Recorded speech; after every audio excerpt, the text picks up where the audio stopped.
Father, yous understand. Welcome back to Sound the Siren. I'm Xavier. I'm Dylan. Welcome back to Sound the Siren. Das, Zave, how are you this week? We have the Brownlow medal tomorrow, and today we'll be going through each individual team and predicting who will have the most votes and then our overall winner as well. But more importantly, boys, it's been a few weeks. How are you guys faring? Pretty good. I'd like to be out of lockdown, but no footy is a little sad, but I'm looking forward to the grand final. And as you said, the Brownlow as well. Yeah, managed to get through the term of death. So that was nice to be on the other side of that now. Looking forward to the Brownlow tomorrow. Obviously, grand final next week is going to be fantastic. We'll get to that at another episode. But yeah, looking forward to the summer coming up now. And I think we're going to be getting some pretty good content out.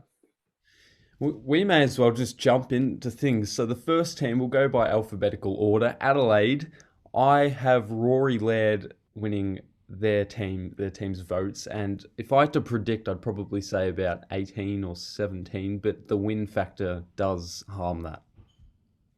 Yeah, I think this will be one of the easier ones out of all the teams, but he was far and wide their best player this year. Taylor Walker, I think, will get a few votes, in particular at the start of the season. We know how hot he started the year, but I think it should be Rory Laird by a long way. Yeah, no, Laird was my go there too. I think we could see him finishing top 10 maybe. So we'll see how that all goes out. And the Lions, Zave, I'll kick it off with you. In my opinion, I think this was probably the hardest team to predict. I've got Jared Lyons, but with not much confidence. I think Hugh McCluggage is going to poll a lot of votes, in particular, as I said, with Taylor Walker at the start of the year, and he might even lead their team. But Dane Zorko as well had a couple of very, very, very good performances, so I think he'll be up there too. Yeah, I had Dane Zorko for that one. I think he had enough best on ground performances that he'll just tip over Lions, who mainly would just be getting twos and ones. So yeah, I've got Zorko for that one. I'm with Zave. I have Jared Lyons, and it's weird that we won't see Lockie Neal pose a threat to any of these teams. He finished off strong, probably a couple 3 votes in the last 3 weeks, but he'll only get about 10 maximum. So I have Jared Lyons. To your Blues, Zave. Oh, yeah, I think similarly to Adelaide, this is going to be, I would say, the easiest one to predict. Sam Walsh is going to be my one, and I'm sure it'll be both of yours as well. He had an incredible year.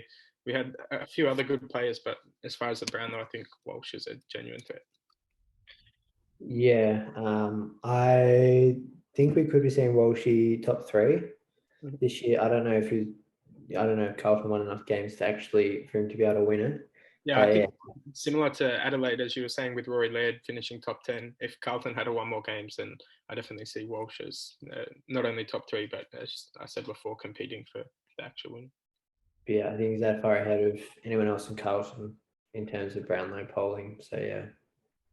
Yeah. Yep, Sam Walsh, but depending on where they view the magnitude of backman, I'd say Wiedering and Liam Jones will poll a few, but Sam Walsh by a mile will win the Blues. To the Pies, I struggled with this one, so I want to hear yours first, Darcy. I had a bit of thought about it. I'm going to go with Jack Crisp. I think he would have had a fair few 1s and 2s in the mix there. He had a very consistent season for them all across.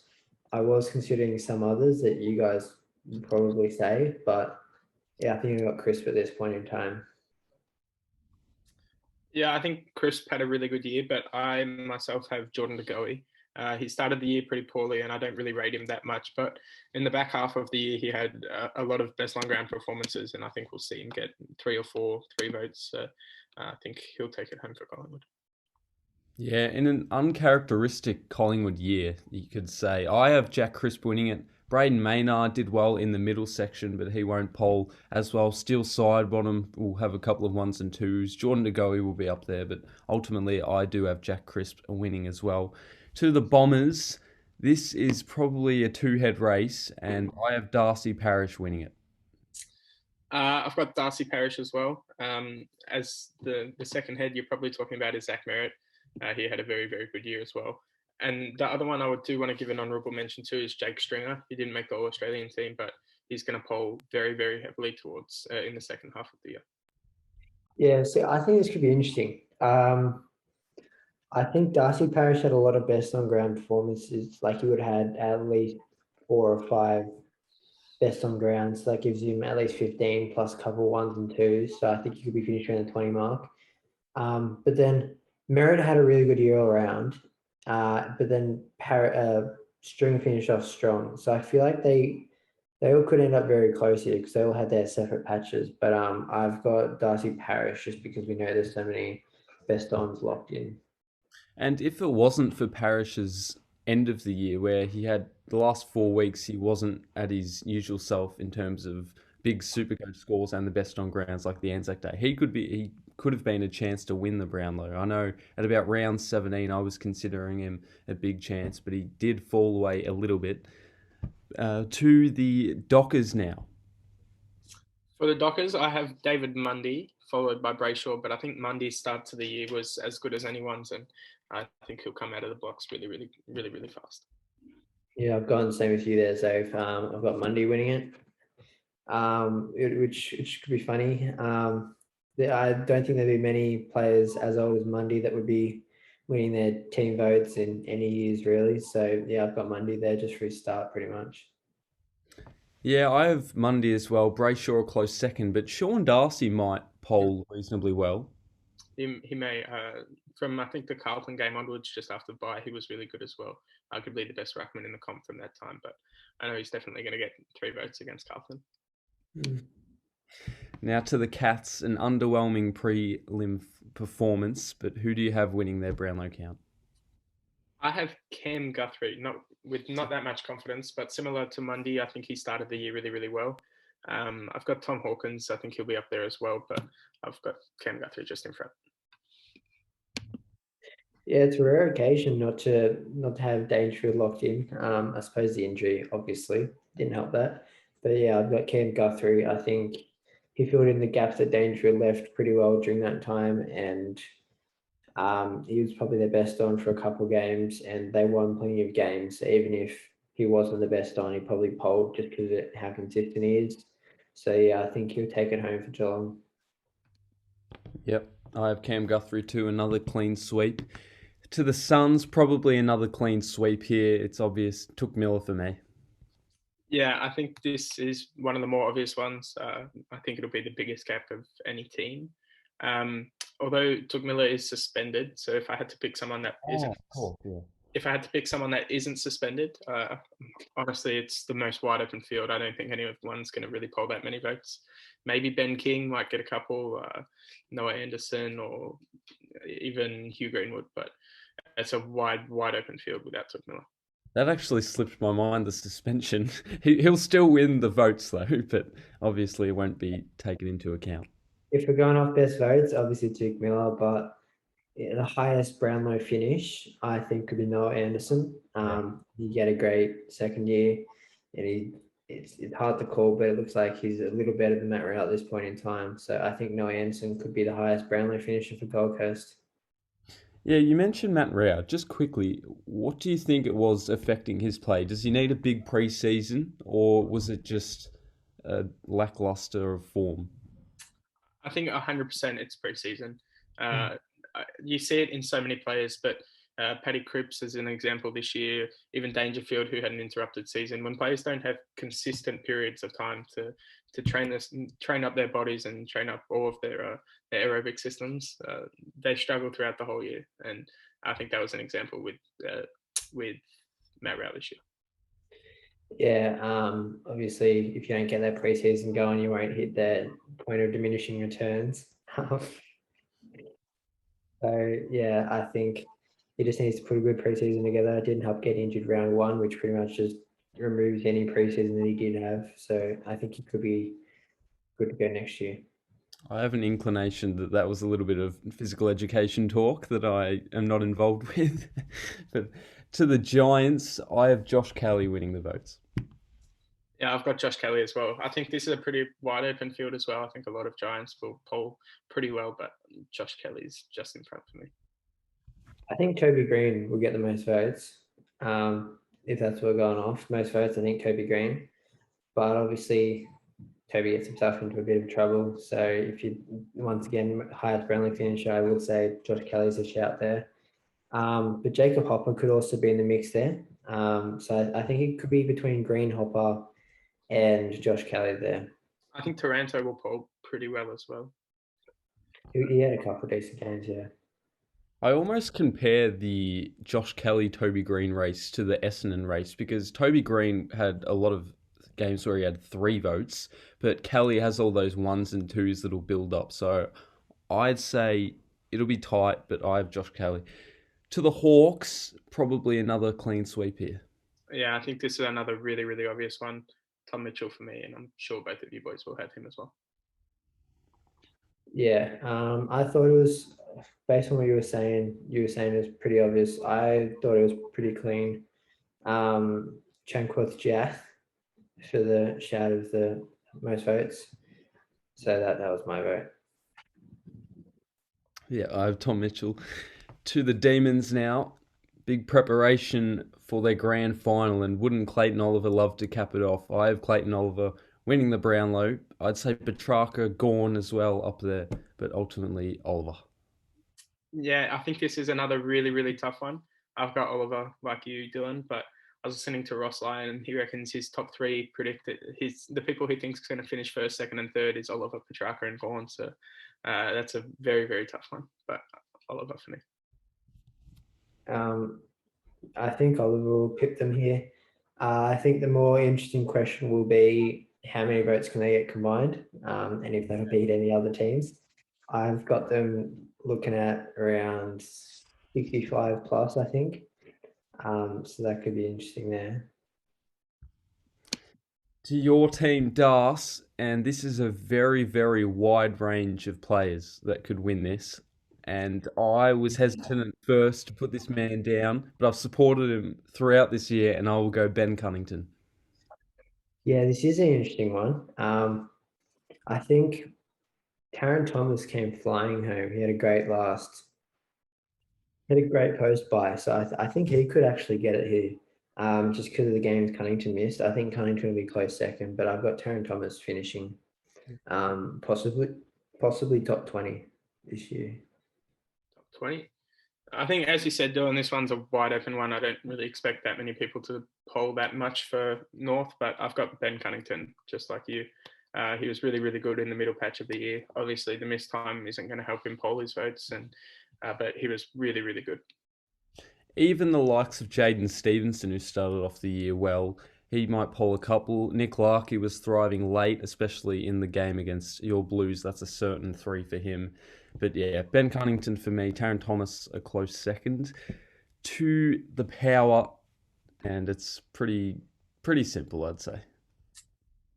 I've got Ollie Wines. I think both of you boys will have him as well. But according to the Brownlow predictor on the AFL website, Travis Boak is 6th in the Brownlow medal, whilst Ollie Wines is 13th. So it's a little bit of an interesting thing. I think most betting sites, and I'm sure both of you boys have Ollie Wines right up there. Most betting sites have him first, but this has Boak behind Petrarca, Parrish, Steele, Bontempelli, and Oliver.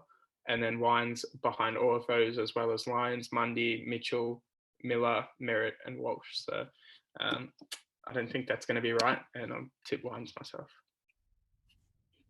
Yeah, could be interesting. It could be harder than what it's made out to be. A lot of people are just saying Wines is clear ahead, but I don't think he has the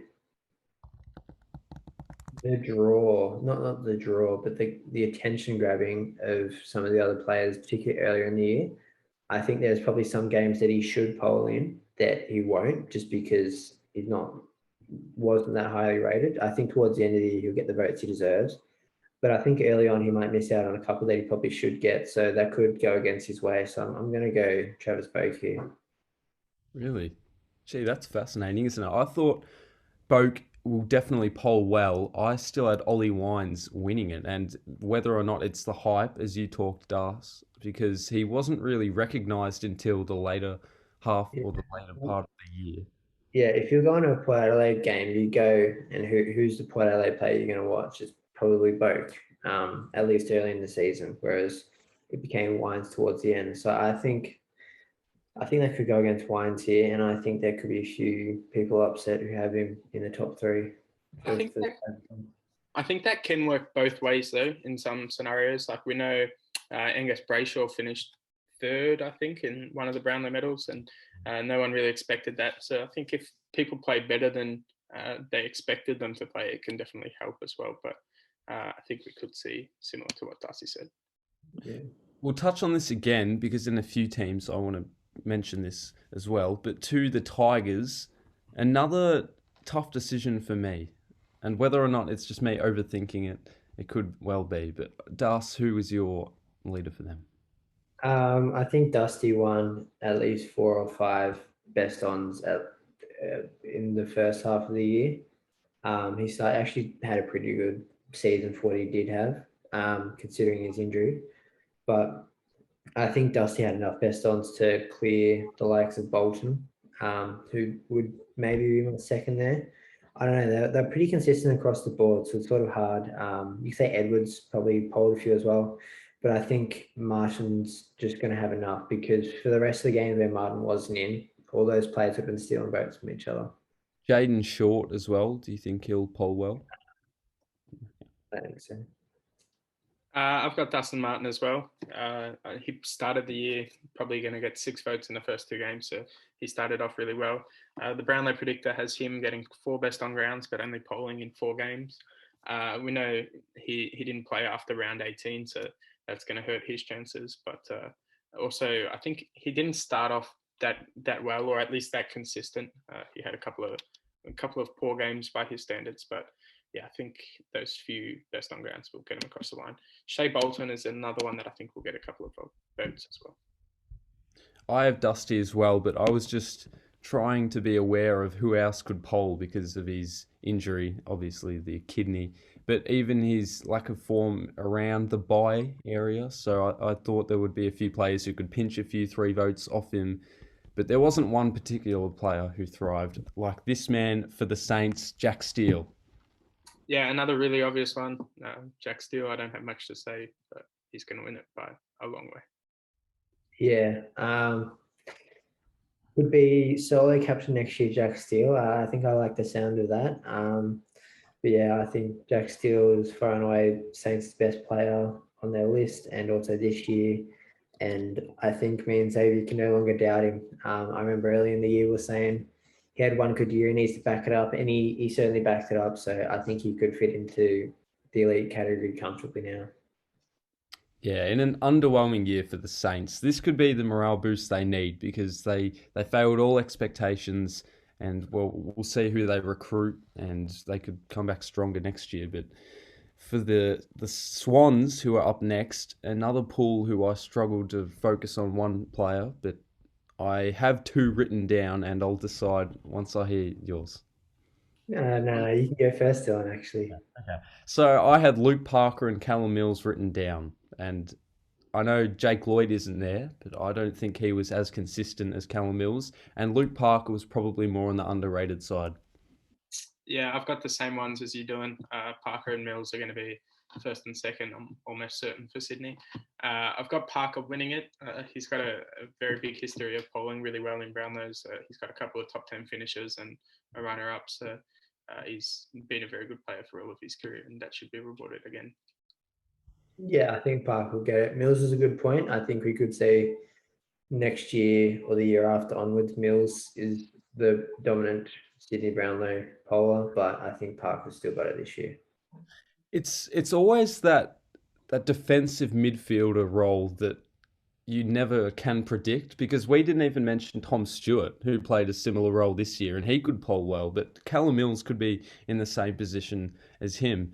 So Luke Parker or Callum Mills, the 1-2. For the Eagles, I'd say pretty straightforward as well. I've just realised I haven't written anyone down for the Eagles. I'd say off the top of my head, probably Nick Nat is going to poll the best. He was an All-Australian this year for the 2nd time in a row, 3rd time in his career, and he won their best and fairest a couple of days ago. So he will probably win it. I've got Andrew Gaff winning it. He always seems to do decent. I think you put together a couple ones and twos, which is probably all we need. Maybe 6 or 7 games of ones and twos, and he could be top of the West Coast there. Yep, I have Nick Nat-Nui as well, the ruckman for the All-Australian, obviously. Now, to the Bulldogs, this is what I wanted to mention. I have Marcus Bontempelli winning it, but why doesn't Jack Macrae get enough recognition? I know he's not as ominous to the scoreboard as Bontempelli is, but every week he has more disposals, almost more clearances and hard ball gets, and never really seems to have the hype around him, which we discussed with Ollie Wines. So, Xavier, I'll ask you first. What the consensus is behind that? Well, I completely disagree. I think Jack Macrae does get a lot of recognition. He's a 3-time All-Australian now, which is more than almost anyone else in the league. And they've been 3 in a row as well, 2019, 2020, 2021. So I think he does get a lot of recognition. But for the Bonds, he does some things that Jack Macrae doesn't do. Like, he's an elite ball user. He takes risks. He breaks lines. He kicks goals. He's kicked more goals than any other midfielder in the league over the last 3 years. And Jack Macrae, I think, has only kicked 5 for the year, if I'm not mistaken. So I can check that. But yeah, I think the Bond's impact for the Bulldogs is pretty. It's hard to put into words, really. But I've got the Bond winning it. I think Macrae will poll really well. But yeah, both are outstanding players. But I think Bond's a little bit better. So mainly the fact that the Bont is more damaging on the scoreboard. Yeah. Yeah, you mentioned that Macrae's underrated. I think it's because he's just less flashy. I think he is pretty well rated, but yeah, he just doesn't do the flashy things as much. I've got Bont winning this one, but in terms of Bulldogs underrated, I think Liberatore is the most underrated at the Bulldogs. I'd have him more underrated than Jack Macrae, because I think we're going to see this on Saturday. If Libba turns up, the Dogs are going to win. I think he's one of the most important things, probably important players alongside the Bond, because he starts it. He starts all their run, all their flow. So I think he's going to be huge next week. And yeah, I think he's the Dogs underrated, but I think Bond should be very well up there this year. And hasn't Bailey Smith come of age as well in the finals? Almost genius predictions from Xavier Roderick. Yeah, I did happen to post that. I thought Bailey Smith had the skill set to take over a final, and he's done it in back-to-back weeks, being probably best on ground. So I think that's a pretty good call from me. But they have some other really important players as well. We'll touch on it more in the grand final episode. But Aaron Norton, if he can really take some marks, kick some goals for the Dogs, I think he could be really, really big for them. And then Bailey Dale as well was an All-Australian this year, and his ball use off halfback has been really important for them this year. Even Caleb Daniel after his return as well. Now, that's the individual teams, but I want to know, who is your overall winner? Darcy, I'll start with you. Overall winner. I think we're going to see a draw. I've got Clayton Oliver and Marcus Bontempelli tying first, and I think it could be very fitting. The 2 grand finalist teams, probably the 2 best players on their teams. I think it could be really fitting end to the year, and yeah, go Bont and go Clary. I reckon that'd be really cool to see. The last draw we have was Mitchell Cochin, and then before that, I think was like 2000 or 1999. It would have been Goods, Buckley. Heard as well. 2003, did you say? So I think that was a 3-way tie as well, that one. But yeah. So like, it's going to be really good to see. It's obviously rare and uncommon, but we haven't, or at least I haven't actually watched one in my life, or at least not that I remember. Given that Mitchell and Cochin got theirs after Joe Watson got his suspension, but it'd be cool to see. I've got the Bont winning. I've got Oliver second, but I think he started the year really, really well. He'll get a few votes taken off him by Josh Dunkley, who also started the year really well. And we didn't even mention him, but he should poll pretty good. Yeah, I think his dominance, and people sort of expected him to win the Brownlow after like the halfway mark. And there was so much hype and talk around him that I think that can definitely contribute to him getting some votes where maybe he doesn't deserve them. But we know he's had a very, very good year. I was very tempted to say Jack Steele, but I've restrained myself. I have Clayton Oliver winning. Bontempelli probably a very close second, but yeah, Clayton Oliver for me, and I agree with your point of view. Say a 2-way or draw or a 3-way tie would be awesome to see. So it's a tie from the STS committee as well. 2 for Oliver, 2 for Bontempelli. You give Steele a chance. Yeah, Steele's definitely a chance. Yeah. If we give our top 5, I've got Bontempelli first, Clayton Oliver second, and then I have Jack Steele third. So, yeah, I definitely think he's a chance. And then the other 2 was Sam Walsh fourth and Ollie Wines, who's the favourite on most sides. I've got him fifth. I don't think Ollie Wines finished top 5. I think in terms of most votes, I think we'll see Tuke Miller fourth and then Walsh fifth. Steele, Oliver, Bonton from him. But yeah, probably with Tuke Miller out, I could see Chalker up there even. Yeah. Right. Even Gorn. Yeah, even Max Gorn could poll really well, yeah. All right, boys, that should do it for this episode. Make sure to check out all the socials in the description and like the video. Let us know who you think will win the Brownlow and if you want to predict each team like we just did. But that's all for this week, and we will see you next time. Thank you.